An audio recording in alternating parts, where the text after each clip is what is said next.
This It's On moment is brought to you by On Nicotine Pouches. If you're just tuning in, we're on the first tee at Fairway Links, and Spencer is up last. Steve, he's got to be feeling the heat. Everyone's had a monster drive so far. No doubt, Sue.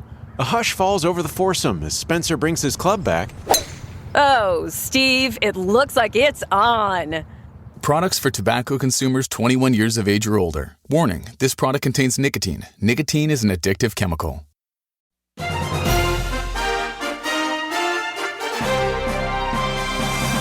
VCY America presents Crosstalk, a nationwide call-in program discussing issues that have an effect on our families, our communities, our churches, our nation, and our world.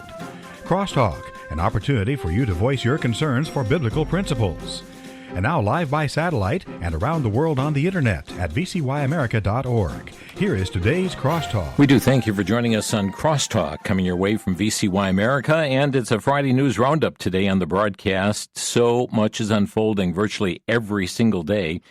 We're going to cover a number of issues today. We're going to start out talking about some of the goings-on pertaining to the nation of Israel, but many other issues that are unfolding across our nation and around the world to seek to bring to your attention.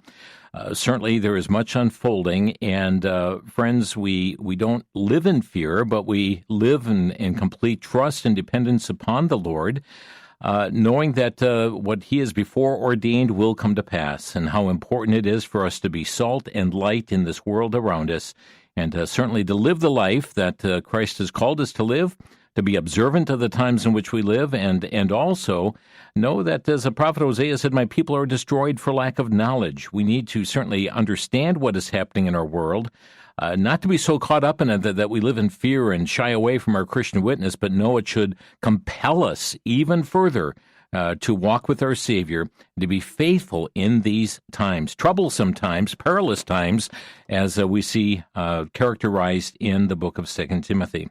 We're going to begin today, though, with our first story from this one from FoxNews.com. French President Emmanuel Macron took to X yesterday to announce his intention for France to become the State of Palestine. He wants to recognize the State of Palestine at the UN General Assembly coming up next September. The French people want peace in the Middle East, he wrote in a letter and translated in English on X. It's up to us, the French, together with the Israelis, the Palestinians, our European and international partners, to demonstrate that this is possible. Israeli officials responded swiftly and sharply. A statement from the Prime Minister of Israel, Benjamin Netanyahu, said, "We strongly condemn President Macron's decision to recognize a Palestinian state next to Tel Aviv in the wake of the October 7th massacre. Such a move rewards terror and risks creating another Iranian proxy, just as Gaza became. A Palestinian state in these conditions would be a launch pad to annihilate Israel, not to live in peace beside it. Let's be clear, the Palestinians do not seek a state alongside Israel. They seek a state instead of Israel." From the Times of Israel, media in Gaza reported that the IDF, that's Israeli Defense Force tanks, had pushed into the southern and eastern districts of Deir el-Balah, in one of the few places in the Strip where the IDF has, until now, not operated with ground troops because it's believed that Hamas to be holding hostages there. Though it conducted airstrikes, Hamas has vowed to execute captives if the IDF approaches. A day earlier, the IDF issued an evacuation warning for several zones in the southwest of this area. Many Palestinians had sought refuge. The UN says somewhere between 50 and 80,000 people. Israel has said to move toward the south area of the coast. From Fox News, Iran Monday confirmed it will not give up its nuclear enrichment program in an exclusive interview with the Iranian foreign minister. This would be Abbas Araghchi. This was an interview with Bret Baier. The Iranian official confirmed that the U.S.'s top ambition in preventing Tehran from further developing a nuclear weapon by blocking all enrichment capabilities is unlikely to come to fruition, despite threats of intense international sanctions. We cannot give up enrichment because it's the achievement of our own scientists, and now, more than ever, it's a question of national pride, he said. Our enrichment is so dear to us. Well, President Trump has vowed to repeat strikes after Iran has vowed to continue the nuclear program. Okay, interesting story here as well. A foreign nation, this is from the Post-Millennial, a foreign national from Lebanon has been sentenced to nearly 4 years in prison for conspiring to violate the International Emergency Economic Powers Act and the Iranian Transactions and Sanctions Regulations when he attempted to smuggle U.S.-made drills to Iran. The 63-year-old has been sentenced to 44 months in prison. This is Brian Assi. For the attempted unlawful export of goods from the U.S. to Iran without a license, attempting smuggling goods from the U.S., submitting false or misleading export information, as well as conspiracy to commit money laundering, according to a press release from the Department of Justice. From the Jerusalem News Service, the United States will examine alternative options to bring home the 50 captives held by Hamas, as a terrorist group does not appear to be coordinated or acting in good faith. That's a statement from U.S. Mideast envoy Steve Witkoff. Said that yesterday. He said, "We've decided to bring our team home from Doha for consultations after the latest response from Hamas, which clearly shows a lack of interest to reach a ceasefire in Gaza." The Post-Millennial reporting that the U.S. Department of Justice and U.S. Attorney's Office for the District of Columbia have unsealed a civil forfeiture action targeting approximately $2 million in digital currency allegedly tied to a Gaza-based terror finance network. The funds, held in accounts managed by Tether Limited and Binance Holdings, were connected to Buy Cash Money and Money Transfer Company, a money services business accused of funneling funds to Hamas and other foreign terrorist organizations. Federal authorities said Buy Cash served as a financial conduit for Hamas and its military wing, as well as groups affiliated with ISIS and Al-Qaeda. From Breitbart, newly released Israeli Defense Forces footage exposes Hamas operatives living in luxury beneath Gaza's devastated streets, feasting on elaborate meals and well-stocked underground tunnels, while the terror group simultaneously spreads propaganda claiming that Israel is starving the Palestinian population, with IDF Arabic spokesman declaring that this is how the terrorists have behaved underground, isolated from the suffering of the population and contrary to the false claims of starvation. The video shows multiple Hamas terrorists preparing and consuming what appears to be substantial, well-prepared meals in spacious tunnel complexes. According to the IDF, the food items displayed to the underground feast were not part of any humanitarian aid deliveries to Gaza. The IDF maintains that previous military operations have uncovered extensive caches of food, water, medical supplies, and cash stored in Hamas tunnels that would be underground. And we also have here from townhall.com a major update on President Trump's strikes against Iran's nuclear facilities. The New York Times is reporting a quote here, indicating that the bombings deeply damaged Fordow, considered by the Iranians to be their best protected and most advanced nuclear enrichment site, probably crippling Iran's ability to make nuclear fuel for years to come. Iran's deeply buried nuclear enrichment plant at Fordow, badly damaged, potentially destroyed by the 12 massive bombs that the U.S. Air Force B-2 bombers dropped on it last month. That's according to a new American intelligence assessment. 2 other nuclear sites targeted in the U.S. attacks were not as badly damaged, but facilities at the sites would be key to fabricating a nuclear weapon were destroyed that could take years to rebuild. A U.S. official said, a senior Israeli official said last week that the strikes most likely did not eliminate the stockpile of near-bomb-grade fuel that could be used to produce upward of 10 nuclear weapons, but without the facilities to manufacture a weapon, U.S. officials insist the fuel would be of little use, even if the Iranians could dig it out of the rubble. From GNSnews.org, a woman in her 70s indicted yesterday for an alleged attempt to assassinate Prime Minister Benjamin Netanyahu, reportedly planning to carry out the attack with an anti-tank weapon. Okay, we also, we continue to watch what's going on with Russiagate as well. Law professor Jonathan Turley does not mince words as to which former Obama officials at risk most of being charged with their role in the Russian collusion hoax. The George Washington University Law School faculty member described an ex-CIA director, John Brennan, as being the 30-point buck out in the open. Here's what he had to say. And it does appear that a couple of these figures may have committed perjury. I think the most vulnerable may be Brennan, who's like a 30-point buck now out in the open. I mean, this stuff goes directly to information that he gave to Congress. It seems to be in contradiction. And so there are real questions here. I mean, people talk about, well, you can't charge Obama. That's very likely the case. He's probably protected. But these individuals, whether it's Comey or Brennan, are not protected from perjury charges if the statute of limitations has not run. They are more likely to be called again to repeat prior testimony. And that in testimony and investigations continue on. From justthenews.com, Columbia University will reportedly pay more than $220 million to the Trump administration to settle civil rights violations that were committed against Jewish students and anti-Israel protest at the school. The school, committed to reversing its racially discriminatory practices, also agreed to submit to independent monitoring to ensure it is complying with merit-based hiring and admission requirements, that reported by the New York Post.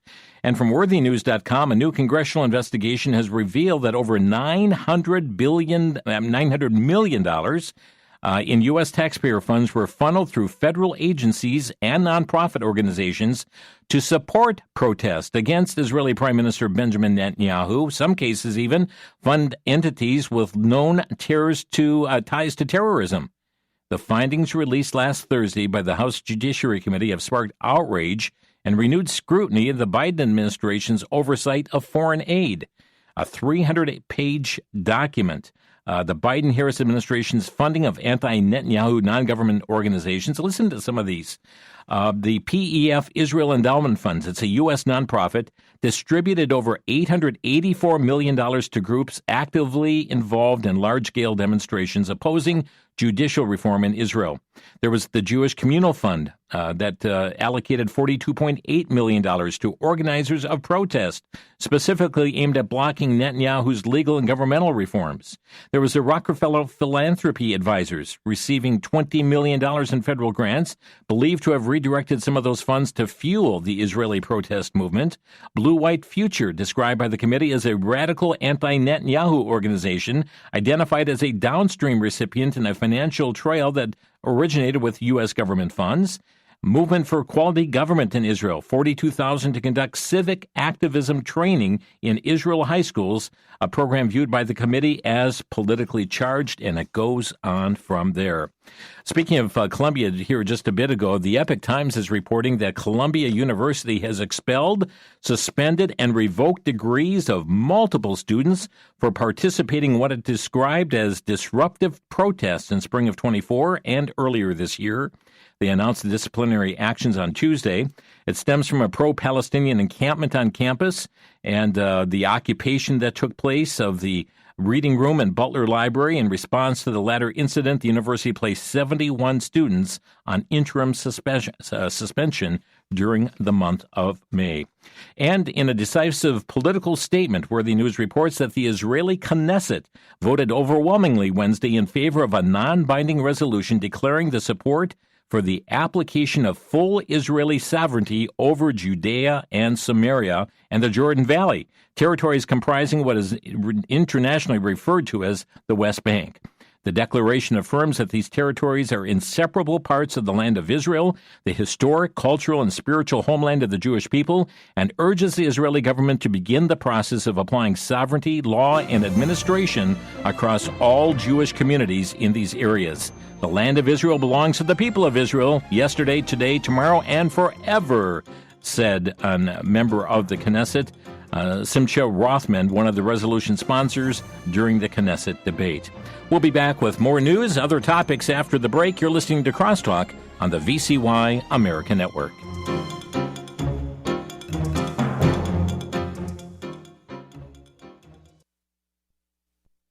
Back to Genesis with Dr. John Morris, scientist and author with the Institute for Creation Research. Dr. Morris, before the fall of man, did animals suffer? Chris, the Bible says at the end of creation week, things were very good. Things would live forever with no pain or death. With Adam's sin came the wages of sin. But evolutionists believe that animals lived and died long ago. In fact, the dinosaurs went extinct before man even got here. and yet some of them lived with great pain.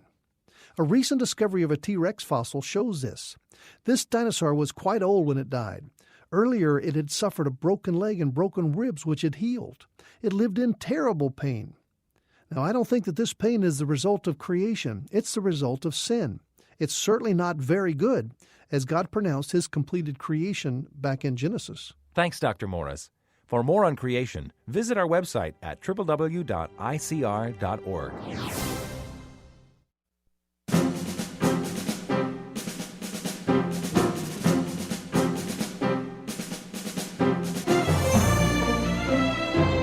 It's a Friday News Roundup here on Crosstalk. Thank you for joining us here this week on the broadcast. And, well, thank you for joining us every single day here on the program as we seek to keep you informed on critical matters. And as much as possible on Fridays, we seek to have a news roundup highlighting news events from the week itself. Let's go to some areas of news pertaining to life. And Planned Parenthood, this is from lifenews.com, has shut down a center in Texas. Tyler, Texas, reportedly permanently closed its doors with a sign on July 17th marking the end of operations. The pro-life advocates hailed the closure as a victory in their ongoing effort to end abortion. A growing trend of shutdowns across the nation here as well. Here is another story from lifenews.com. Planned Parenthood Great Rivers, a St. Louis-based affiliate over the nation's largest abortion business, has laid off employees in response to the Medicaid funding cuts triggered by a new federal law signed by President Trump. We also have other centers as well. Here is from Life News. Ohio has been experiencing winning results. Planned Parenthood Southwest Ohio announced closures of Springfield and Hamilton locations effective August 1. Planned Parenthood of Southwest Ohio's press release referred to the closure as a direct result of the federal reconciliation bill passed earlier this month that bars health care providers that offer abortion services from participating in the Medicaid program. So that is happening in many, many places across the United States. LifeNews.com also has the story of Nash Keene, born at 21 weeks gestation, weighing a mere 10 ounces, just celebrated his first birthday, July 5th, earning the Guinness Book of World Record as the most premature baby to survive. Was born 133 days before his due date at the University of Iowa Healthcare Stead Family Children's Hospital, surpassing the previous record held by a Curtis Means, who was born at 21 weeks and 1 day. So just celebrating the first birthday. And then also this story caught our attention. This is a preemie from Georgia who defied all expectations after being born at just 22 weeks and 1 day gestation, just celebrated his second birthday. Baby Toughborn had been in his mother's womb barely 22 weeks when he was born at a hospital in Atlanta. According to records, doctors typically do not provide resuscitation for extremely premature babies at 22 weeks, but that one extra day meant Baby Tough was given a fighting chance by that hospital. Remember the Army instruction declaring pro-life organizations as being terrorists? Well, WND.com has a story where the Army, who was caught describing pro-life members as the famed pro-life Operation Rescue Organization and others as terrorists, has admitted it was wrong to do that. Now it's apologizing. The Secretary of the Army, Dan Driscoll, has issued a formal apology to Operation Rescue for mischaracterizing the pro-life organization as a terror group during a counterterrorism and security training presentation that was used to teach 9,100 Army soldiers at Fort Bragg. Driscoll said the characterization was not only inaccurate, but also deeply inappropriate. His response came in a letter to the American Center for Law and Justice, which represented Operation Rescue and its president. Here is a release that came out from Health and Human Services. The U.S. Department of Health and Human Services, under the leadership of Secretary Robert F. Kennedy, Jr., announced a major initiative to begin reforming the organ transplant system following an investigation by its Health Resources and Services Administration that revealed disturbing practices by a major organ procurement organization. Our findings show that the hospitals allowed the organ procurement process to begin when patients showed signs of life, and this is horrifying. Secretary Kennedy had made that statement. He said the organ procurement organizations that coordinate access to transplants will be held accountable. The entire system must be fixed to ensure that every potential donor's life is treated with its sanctity that it deserves. They examined 351 cases where organ donation was authorized, but ultimately not completed. But it was authorized to go ahead with organ donation. 103 of the cases, or 29.3%, showed concerning features, including 73 patients with neurological signs incompatible with organ donation. At least 28 patients may not have been deceased at the time that the organ procurement was initiated, raising serious ethical and legal concerns. Vulnerabilities were highest in smaller and rural hospitals, indicating systemic gaps in oversight and accountability. In response to these findings, HRSA has mandated strict corrective actions for the organ procurement program and system-level changes to safeguard potential organ donors nationally. Also, this one now from liveaction.org. On July 18th, the Trump administration officially rejected amendments to the World Health Organization's international health regulations agreed upon by member nations at the World Health Assembly last June that would threaten local pro-life legal protections. Though presented as a means to deal with the international spread of disease, these international health regulations makes a demand of countries that have nothing to do with disease and promotes ambiguous ideas that could promulgate pro-abortion and gender ideologies. Secretary Kennedy, the State Department, warned that the IHR contained threats to national sovereignty, free speech, civil liberties, and more, just like we reported those crosstalk programs going into those programs last year. The WHO has long declared abortion to be essential and health care, and the IHR regulations give the potential to override a country's or a state's pro-life laws. And so as a result, the Trump administration officials have rejected these amendments to the World Health Organization. Newsmax.com, the United States will leave the United Nations Cultural and Education Agency, UNESCO, as President Trump continues to pull his country out of international institutions that he has long criticized. The move is a blow to the Paris-based agency. President Trump took similar steps during his first term, quitting the World Health Organization, the UN Human Rights Council, Global Climate Change Accord, and the Iran nuclear deal. Former President Biden reversed those decisions after taking office in 2021, returning the U.S. to UNESCO and WHO and the climate agreement. With President Trump now back in the White House, the U.S. is once again pulling out of these global bodies. Okay, we have from LifeNews.com in a recent video, Kelsey Sharon, a Canadian combat veteran and an outspoken opponent of Canada's medical assistance in dying, that's the MAID policies, shared how Canada's government-controlled healthcare system plans to euthanize an estimated 15 million Canadians between 2027 and 2047.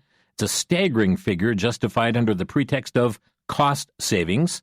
While doctor-assisted suicide in the U.S. has not been yet reached the alarming extremes that are observed in Canada, the Death and Dignity movement is actively attempting to change that. Pending Governor Hochul's signature on the New York recently passed bill, 11 states and D.C. will permit this abhorrent and immoral practice. LifeNews.com is reporting assisted suicides have reached a record high in Switzerland.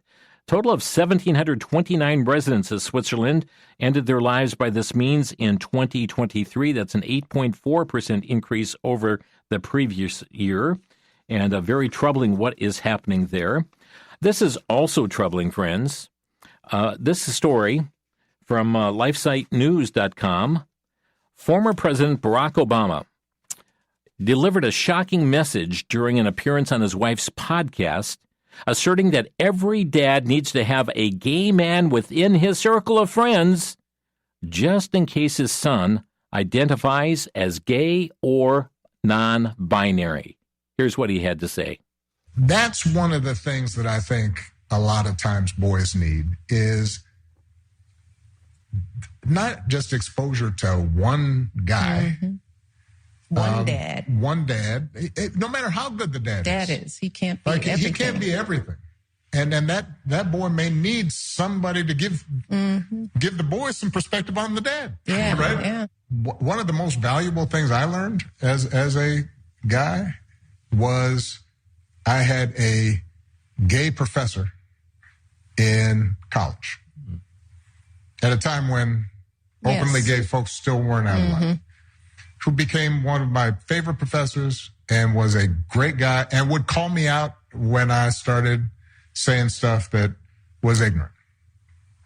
You need that to show empathy and kindness. And by the way, you need that person in your friend group so that if you then have a boy who's gay or non-binary or what have you, they have somebody that they can go, okay, I'm not alone in this.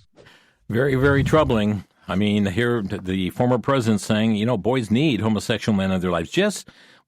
Dads can't be everything, and if they are gay or non-binary themselves, you'll need that resource there to go to. Okay, let's get on to some other issues here. This from the Christian Post. An evangelical pastor, roughly 20 of his family members, were killed over the weekend in Syria, what church officials described as a targeted massacre. The victims included his parents, siblings, their children, other close relatives. Pastor Khalid Mezher, he led the Good Shepherd Evangelical Church, had converted from the Druze faith to Christianity along with his family several years ago, widely known in the region for his ministry work. They all have been martyred. From the Conservative Daily News, Chinese state-sponsored hackers have exploited vulnerabilities in Microsoft software to breach sensitive systems around the world, including those of the U.S. government agency that oversees nuclear weapons. Bloomberg reported that on Tuesday. Microsoft alerted customers on Tuesday that groups believed to be backed by the Chinese government targeted flaws in its SharePoint document sharing software, allowing the hacking groups to access internal files and systems. While Microsoft has patched the security gaps, researchers have already confirmed that more than 100 servers tied to approximately 60 organizations have been infiltrated, including the U.S. National Nuclear Security Administration. That's according to Bloomberg News. From Worthy News, President Donald Trump Tuesday unveiled a series of sweeping trade deals with Japan, Indonesia, and the Philippines, touting them as a landmark achievement in his administrative drive to rebalance a global trade before new tariff levels take effect on August 1st. That's coming up next week. Conservative Daily News, U.S. Immigration and Customs Enforcement arrested 243 illegal aliens in the Denver metro area who are currently charged with or have been convicted of criminal offenses after illegally entering the U.S.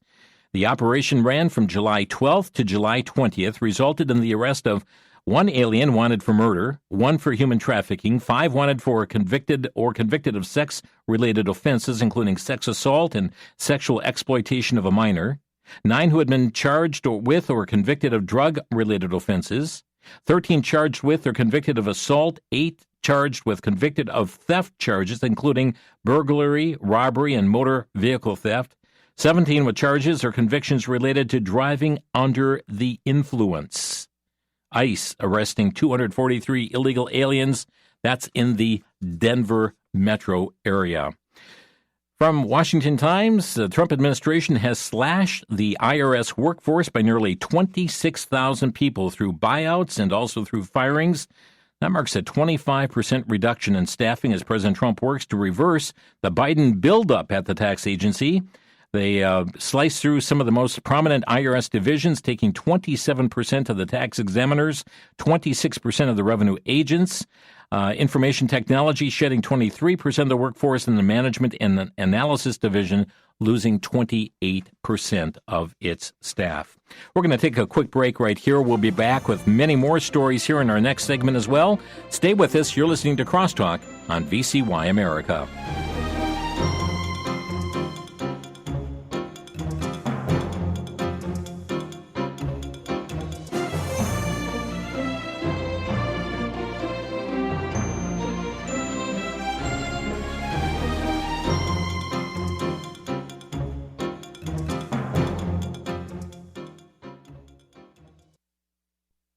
For over 200 years, the American judicial system has upheld a standard so strong that a person's very life can be ended based on this level of confidence. A verdict supported by evidence that is beyond a reasonable doubt. Did you know there is evidence demonstrated beyond a reasonable doubt that we have a creator? Most are unaware of it because it has been censored from textbooks. Now, you can have this information at your fingertips. In the beautifully illustrated hardcover book, Have You Considered? Evidence Beyond a Reasonable Doubt, Bruce Malone and Julie Von Vett provide a series of unique devotions presenting evidence for every day of the year that points to the Creator. It's written in an easy-to-read format so that young and old can learn. Have You Considered is available for a donation of $18 or more from VCY. Call 1-800-729-9829.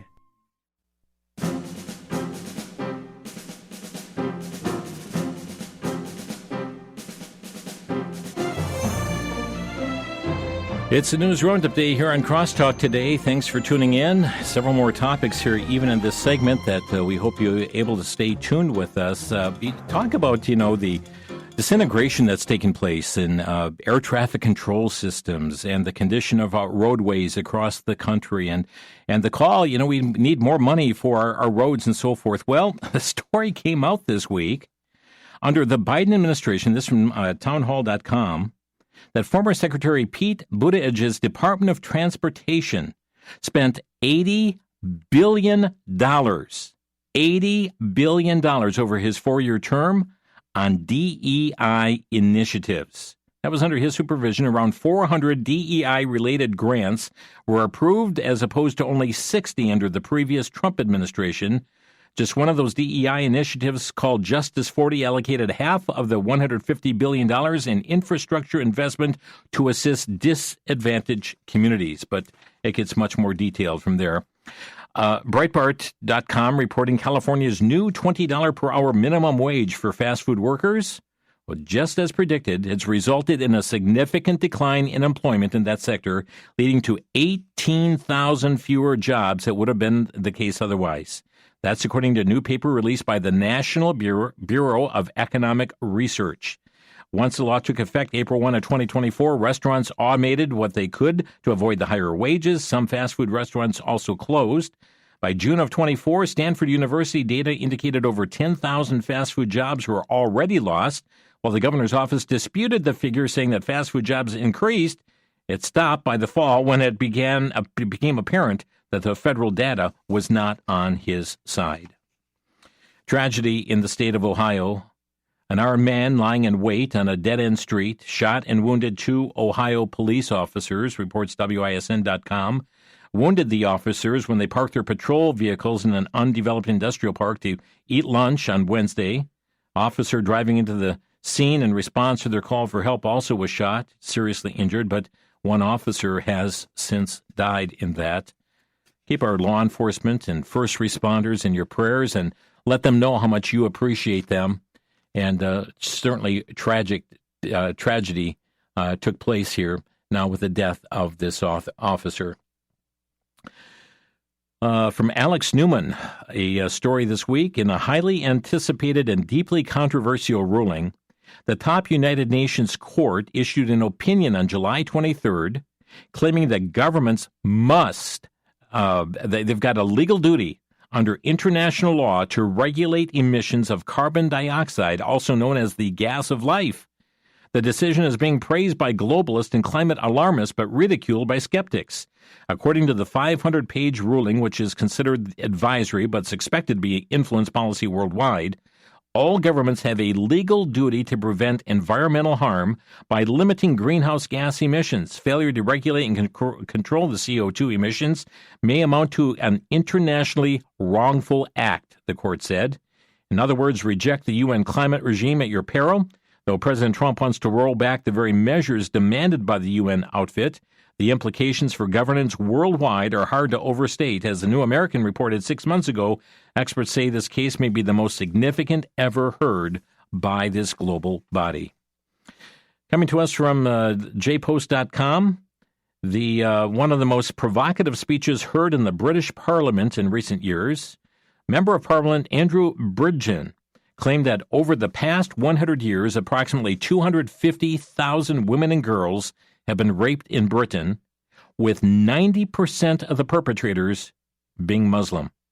His remarks triggered an immediate uproar, but also ignited a deeper debate about immigration failures, the silencing of issues in the name of political correctness, and the influence of ideologically driven minority groups on British governance. Officials' reports confirmed that local authorities failed to intervene for fear of being labeled racist. You've got the rapings that are going on. Women and girls are being victimized. And local authorities failed to intervene for fear of being labeled racist. It wasn't ignorance, it was institutional fear, reports J-Post. Professor Alexis J., who led the Rotherham inquiry, wrote, authorities knew but performed political quiet over protecting victims. In this sense, the systemic disregard for these crimes allowed a foreign and dangerous ideology to operate unchecked. FoxNews.com reporting that Minnesota's branch of the Democratic Party endorsed far-left Minnesota State Senator Omar Fatah's campaign for mayor of Minneapolis last Saturday. Fatah has received many comparisons to New York City's Zohran Mamdani. Like Mamdani, Fatah is a Muslim Democrat socialist, 35 years old, member of Generation Y. He's the son of Somali immigrants, became the first Somali American elected to the Minnesota Senate in 2020, and pledges that if he is elected mayor, he would raise the city's minimum wage, increase the supply of affordable housing, combat what he calls police violence. Get ready for defund the police once again. The Epoch Times is reporting the company announced in a July 21st press release that in the second quarter, Google has removed thousands of YouTube channels, ad accounts, and a blogger blog linked to the nations. What nations? Russia and China. This move was part of the work done by Google Threat Analysis Group to counter disinformation campaigns. In the first quarter of 2025, Google removed more than 23,000 YouTube channels and a number of other Google-related assets, a significant portion of which were connected to China and Russia.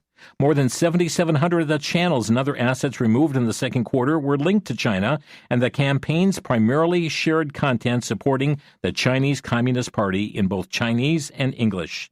Of the remaining channels, more than 2,000 were linked to Russia or Russian entities and shared content in multiple languages, supporting Russia and criticized Ukraine, NATO, and other Western countries.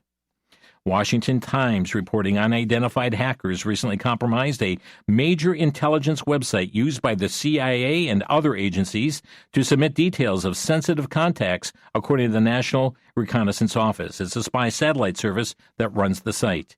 In addition to the intelligence website hack, Microsoft revealed that this week that Chinese state hackers compromised the Department of Energy's National Nuclear Security Administration, a central nuclear weapons agency. The extent of the breach is not fully known, but people familiar with the activity said hackers likely obtained information on key technologies for CIA operations. Other potential areas of compromise could include the Space Force, its efforts to build surveillance satellites and space weapons, and the Golden Dome missile defense program.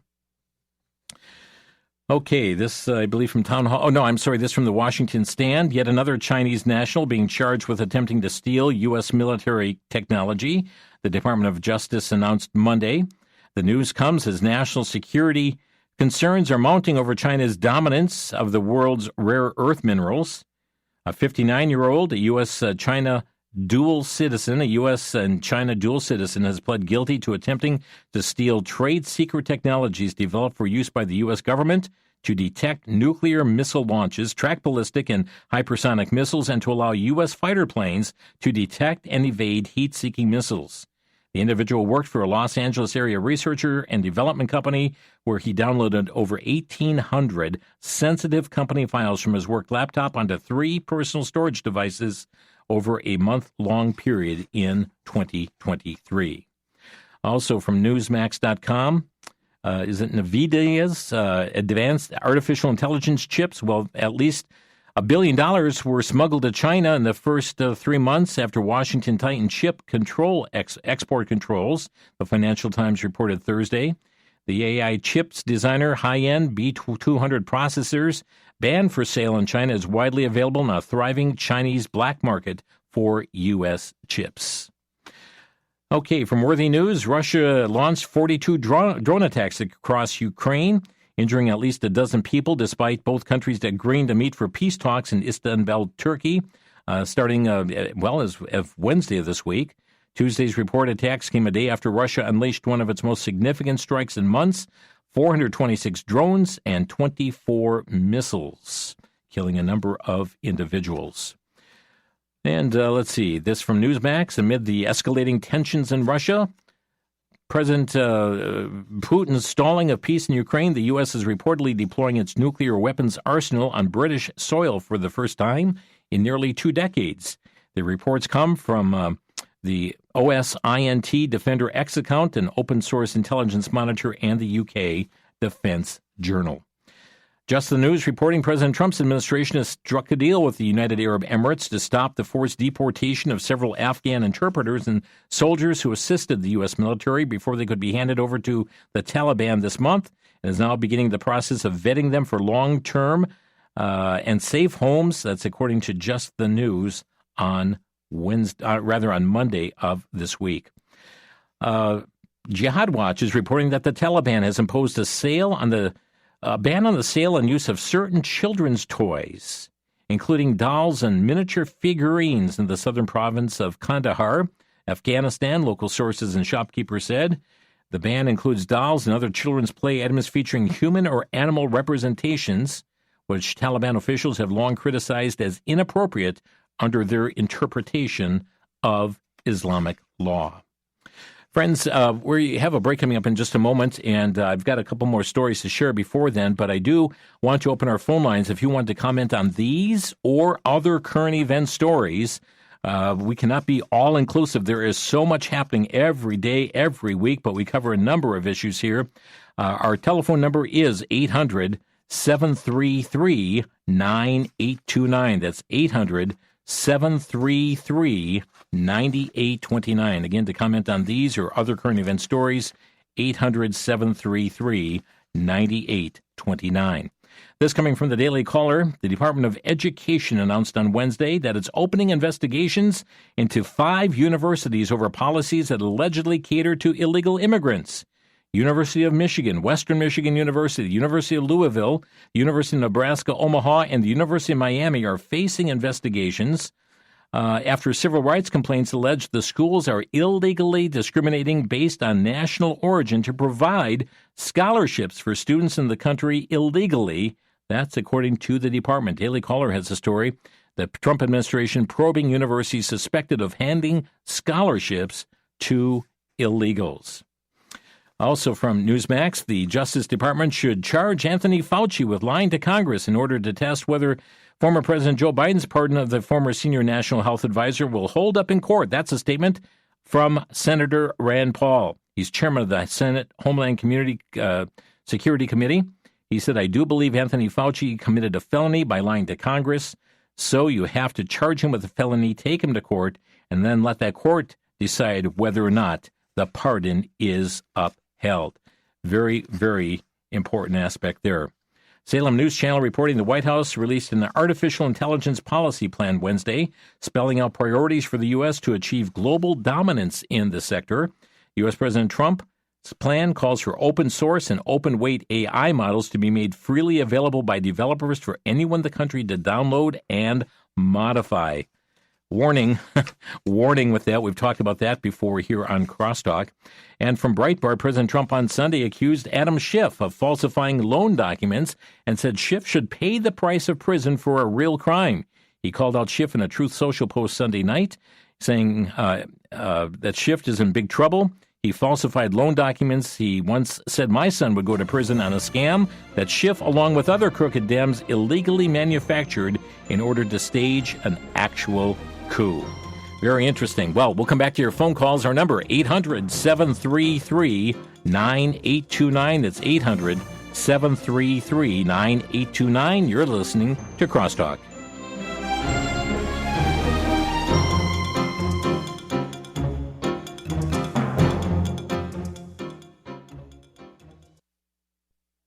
For the Worldview Report, I'm Brandon House. Our website's worldviewtube.com. Recently, perhaps you heard the headline, Mike Huckabee, the U.S. ambassador to Israel, put out a letter stating that he is going to reciprocate with restrictions on visas for Jews coming to America if the harassment of evangelicals by the visa department in Israel doesn't end.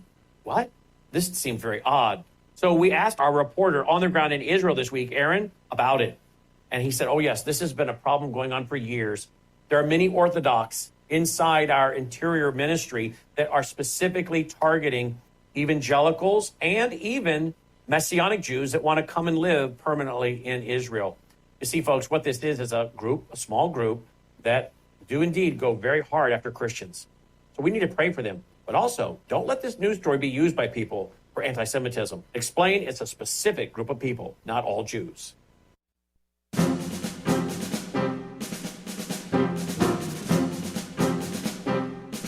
Many in Wisconsin have been waiting with bated breath as to what current Governor Tony Evers was going to do. Will he seek re-election or not? And he announced this week he will not be running for re-election. He has been a very pro-abortion, pro-LGBT governor here in the state of Wisconsin, and he will not be seeking re-election in November of next year. Let's go to the phone lines. Our number 800-733-9829. Ryan is calling from North Dakota. Ryan, you're on the air. Thank you. Thanks for sharing Hosea 4:6. That's a great verse. My people are destroyed for lack of knowledge. And may we, as a nation, it's a great prayer request for our nation, that we would grasp the subjective knowledge that leads to salvation and sanctification, not just trivia, objective knowledge, because I think that's what Hosea is touching on here, subjective knowledge of the God-man Jesus. Amen. Amen. Thank you for the call. Appreciate it. You bet. Let's go to Samuel in Wisconsin. You're on the air. Yes, thanks for taking my call. Speaking of the environmentalists, I think we should mention the process of photosynthesis through our trees. As President Theodore Roosevelt said, they are the lungs of the earth, so we should all go out and plant a tree. Okay, thank you very much. Yeah, our plants and they need carbon dioxide. Okay, I mean we're dependent. We're committing suicide by doing away with that. Let's go to a caller in southeast Pennsylvania. You're on the air. Yes, why do they put Christian rock music on the station? I listened to the Christian one for 43 years, and your station only puts the traditional hymns on. And also, why did someone on your station say that Pope Francis said any religion gets to heaven, but when I Googled it, it said he didn't say that. So did he or didn't he? And I'll take my answer over the air. Okay, I don't have the exact quotes from the Pope here at this point, so this is talking from many, many months ago, so I don't have that. I would encourage you to go to proclaimingthegospel.org on that, but I can't speak why other Christian stations choose the format that they do, but we choose ours for a very specific reason, that of ministry to the heart and soul. And we know that many people certainly have come to faith in Jesus Christ as a result. We've got Andrew calling from Northport, Florida. You're on the air. Yes, sir. I just have a question about communion in the Catholic Church. I'm reading up a lot about it, of transubstantiation. And I just wonder, I wonder if it's a real thing, if Jesus really becomes the bread and yeah, and I'm sorry, today's program, we're not dealing with different theology. We're dealing with current news events. But again, I would encourage you to go to proclaimingthegospel.org. Mike has got some great papers and reports on that issue. But no, it is a memorial that when we take of the wafer, the cracker, the unleavened bread, when we take of the juice, it is a memorial. It's a picture. Jesus said, "This do in remembrance of me." It is not. We are not physically eating his body or drinking his blood. It is a memorial. It's a picture of what Christ did for us. The number here on Crosstalk, again, I'm not going down the realm of theology today, where it's a current news event program, and here today on the broadcast. And if you have a question, comment, or rather a comment on current event stories that I have shared with you today on the program, our number is 800-733-9829. Here we have from the freebeacon.com, the nation's largest teachers union plans to promote a version of Holocaust remembrance that does not mention Jews, according to its 2025 handbook that references victims of the Holocaust from different faiths and teaches that Israel was founded through forced violent displacement and dispossession. And the most recent guide for members shows the National Educational Association, that represents nearly 3 million public school teachers and education workers, outlined their priorities in their 25 handbook. The union's parliamentary body passed a resolution to boycott the Anti-Defamation League's Holocaust education materials earlier this month. It's a vote that the union leadership rejected. The handbook says the union will promote the celebration of International Holocaust Remembrance Day by recognizing more than 12 million victims of the Holocaust from different faiths, ethnicities, races, political beliefs, genders, and gender identifications, abilities, disabilities, and other targeted characteristics. The description does not mention the attempted extermination of the Jewish people by the Nazis. Also, Daily Signal reporting that Education Secretary Linda McMahon would like Congress to use a number of small bills to dismantle the Department of Education, she told the Daily Signal. Tuesday morning, the McMahon and the House Education Workforce Committee Chair Tim Walberg discussed developing smaller bills that move certain Education Department programs under other government agencies, and but she is working to dismantle that agency. And by the way, those of you in Wyoming that are listening, the first new U.S. rare earth mine in 70 years has broke ground in Wyoming this month. It contains 1.7 million tons of rare earth minerals. It's a groundbreaking discovery that marks a turning point for America. That was announced by the U.S. Department of Energy. Lisa's our next caller. Hi, Lisa, you're on the air.